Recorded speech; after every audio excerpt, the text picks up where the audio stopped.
योगी की राह पर चल पड़े थे शिवराज, खाई थी शादी न करने की कसम, फिर कैसे बदला मन। पहली ही मुलाकात में शिवराज ने रखी थी दो ऐसी शर्त, सुनकर कहेंगे मामा की बात ही अलग है। नामांकन करना हो या लेनी हो सीएम पद की शपथ, इन दो कामों के बिना नहीं निकलते घर से बाहर। ये कहानी 33 साल पुरानी है। साल था 1991 का। 32 साल की उम्र में शिवराज सिंह चौहान विदिशा से जीतकर पहली बार लोकसभा पहुंचे थे। मतलब विधायकी के बाद सियासत की दूसरी सीढ़ी चढ़ रहे थे। घर वाले शादी करवाने को तैयार थे, पर शिवराज सबको ये कहकर शांत कर देते थे कि मुझे शादी नहीं करनी। पर अपनी बहन की जिद के आगे उन्हें झुकना पड़ा।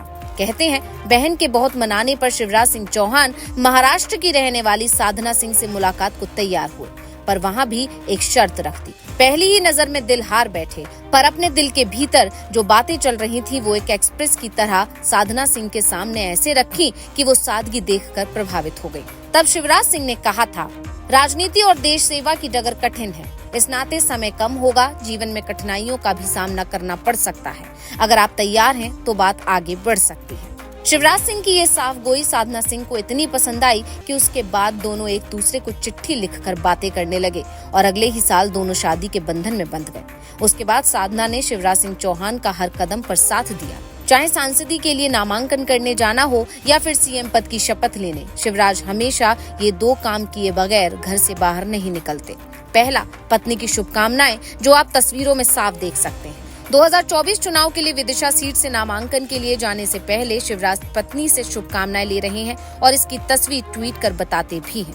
जबकि दूसरा, पूजा पाठ करना। घर में पूजा पाठ करने और माला जपने के बाद ही शिवराज सिंह चौहान किसी शुभ काम की शुरुआत करते हैं और विदिशा से नामांकन से पहले भी उन्होंने इसे दोहराया, जो बताता है कि शिवराज सिंह चौहान कैसे एक के बाद एक सफलता की सीढ़ियां चढ़ रहे हैं। पहले विधायकी, फिर सांसदी, फिर मुख्यमंत्री की कुर्सी तक पहुंचे, पार्टी में बड़ा कद हासिल किया, जनता के चहेते बने और आज भी इतनी लोकप्रियता हासिल कर ली है कि कोई चाहकर भी उन्हें इग्नोर नहीं कर सकता।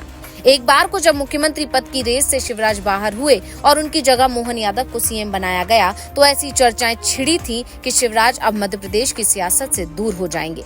लेकिन शिवराज न सिर्फ मध्य प्रदेश की सियासत में जमे रहे, बल्कि अब विदिशा से चुनाव भी लड़ रहे हैं और ताल ठोक कर कहते हैं, राहुल गांधी तो वायनाड चले गए, लेकिन मैं यहीं रहूंगा। आप देखो कांग्रेस की हालत क्या हो गई, गलत फैसलों के कारण विचारवान लोग जो थे वो कांग्रेस छोड़ रहे हैं, जो अच्छे लोग थे वो कांग्रेस छोड़ रहे हैं। क्यों छोड़ रहे हैं? क्योंकि उल्टे सीधे फैसले किए कांग्रेस ने। राहुल गांधी कहां से चुनाव लड़ते थे? अमेठी से। राहुल बाबा अमेठी से चुनाव लड़ रहे हैं क्या? अमेठी में पर की बार हार गए, इस बार हिम्मत ही नहीं की। रण छोड़ दास हो गए राहुल गांधी, रण छोड़ दास।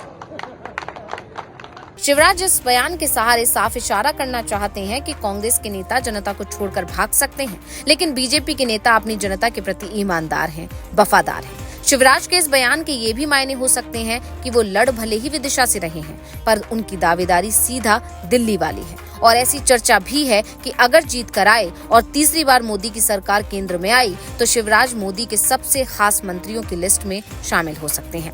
Bureau report, global Bharat TV.